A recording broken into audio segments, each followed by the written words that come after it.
രണ്ട് കൂട്ടുകാർ ചെറുപ്പം മുതൽ സിനിമാമോഹമായി നടക്കുകയാണ്. അവർ അവരുടെ ചെറുപ്പത്തിലെ ഫേവറേറ്റ് മൂവിയായ അനക്കൊണ്ട റീമേക്ക് ചെയ്യാൻ തീരുമാനിക്കുന്നു. അതിന് അവർ സ്ക്രിപ്റ്റ് തയ്യാറാക്കുന്നു.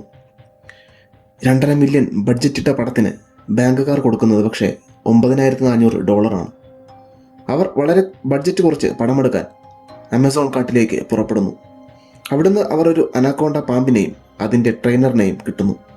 അവർ എല്ലാവരും യാത്ര തുടരുന്നു. കയ്യിലുള്ള പാമ്പിനെ വെച്ച് ഷൂട്ട് ചെയ്യുന്നതിനിടയ്ക്ക് നായകൻ അബദ്ധത്തിൽ പാമ്പിനെ എടുത്ത് എറിയുന്നു.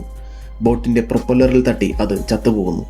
ഇനി എങ്ങനെ പടമെടുക്കുമെന്ന് വിഷമിച്ചിരിക്കുമ്പോൾ പാമ്പിൻ്റെ ട്രെയിനർ വേറൊരു പാമ്പിനെ കാട്ടിൽ നിന്നും പിടിക്കാം എന്നും പറഞ്ഞ് നായകനുമായിട്ട് കാട്ടിലേക്ക് പോകുന്ന വഴി ട്രെയിനറിനെ കാണാതാകുന്നു. നായകൻ തിരികെ ബോട്ടിലേക്ക് എത്തുന്നു. ബാക്കിയുള്ളവരെല്ലാവരും കൂടി ചേർന്ന് ട്രെയിനറിനെ തേടി കാട്ടിലേക്ക് പോകുന്നു. അവിടെ അവർ ഒരു ക്യാമ്പർ വാൻ കാണുന്നു. അതിനകത്ത് കയറിയ അവർ പുറത്തൊരു ശബ്ദം കേട്ട് നോക്കുമ്പോൾ വലിയൊരു ഭീമാകരം പാമ്പ് പുറത്തുനിന്ന് നിൽക്കുന്നത് കാണുന്നു. പേടിച്ചു പോയ അവർ വാൻ സ്റ്റാർട്ട് ചെയ്ത് പോകാൻ നോക്കുന്നു. പക്ഷേ വാൻ സ്റ്റാർട്ടാകുന്നില്ല. ഒരാൾ വാനിൻ്റെ ഹുഡ് തുറന്ന് നോക്കുന്നു. പെട്ടെന്ന് അനക്കൊണ്ട അയാളെ അറ്റാക്ക് ചെയ്യുന്നു. അയാൾ കഷ്ടിച്ച് രക്ഷപ്പെടുന്നു. പിറ്റേന്ന് ഡയറക്ടർക്ക് ഒരു ബുദ്ധി തോന്നുന്നു. അയാൾ സ്ക്രിപ്റ്റ് മാറ്റി എഴുതുന്നു. ഒറിജിനൽ അനക്കൊണ്ടയെ വെച്ചായിരിക്കും ഇനി കഥ നടക്കുന്നത്.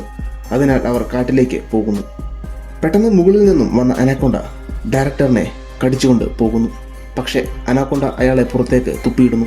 അയാളെ അവർ ഒരു സ്ഥലത്ത് കൊണ്ടിരുത്തി. അനാക്കൊണ്ടയെ അങ്ങോട്ടേക്ക് ആകർഷിച്ച് അവർക്ക് അവിടുന്ന് രക്ഷപ്പെടാനായിരുന്നു. പക്ഷേ ഡയറക്ടർ മരിച്ചിട്ടില്ലായിരുന്നു.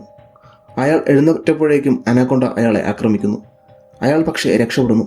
അവർ രക്ഷപ്പെട്ട് ചെല്ലുന്നത് പണ്ടത്തെ അനാക്കൊണ്ട മൂവിയുടെ നശിച്ചുപോയ സെറ്റിലേക്കായിരുന്നു. അവർ അവിടെ പഴയ മൂവിയിലെ ആർട്ടിസ്റ്റിനെ കാണുന്നു. അയാൾ പറയുന്നു ഇപ്പോഴും പഴയ പടത്തിന് ഉപയോഗിച്ചിട്ടുള്ള ബോംബുകളൊക്കെ ഇപ്പോഴും ആ സെറ്റിൽ തന്നെ ഉണ്ടെന്ന്. അവർ അതുപയോഗിച്ച് അനാക്കൊണ്ടയെ കൊല്ലാമെന്ന് തീരുമാനിക്കുന്നു. പെട്ടെന്ന് അനാക്കൊണ്ട അവരെ ആക്രമിക്കുന്നു. അവർ ഒരു കാറിൽ രക്ഷപ്പെടുന്നു. പുറകെ അനാക്കൊണ്ടയും. അവർ കാറിലിരുന്നു കൊണ്ട് ബോംബുകൾ ആക്ടിവേറ്റ് ചെയ്യുന്നു. അത് മുഴുവൻ ബ്ലാസ്റ്റായി അനാക്കൊണ്ട മരിക്കുന്നു. അവർ അവരുടെ സിനിമ റിലീസ് ചെയ്യുന്നു. പക്ഷേ റീമേക്ക് റൈറ്റ്സ് ഇല്ലാത്തതുകൊണ്ട് അവർക്ക് പുറത്ത് റിലീസ് ചെയ്യാൻ സാധിക്കുന്നില്ല. പക്ഷേ അവരുടെ സിനിമ കണ്ട് ഇഷ്ടപ്പെട്ട ഒരാൾ അനാക്കൊണ്ടയുടെ ഒറിജിനൽ റീമേക്ക് ചെയ്യാൻ അതേ ഡയറക്ടറിനെ കാണാൻ വരുന്നു.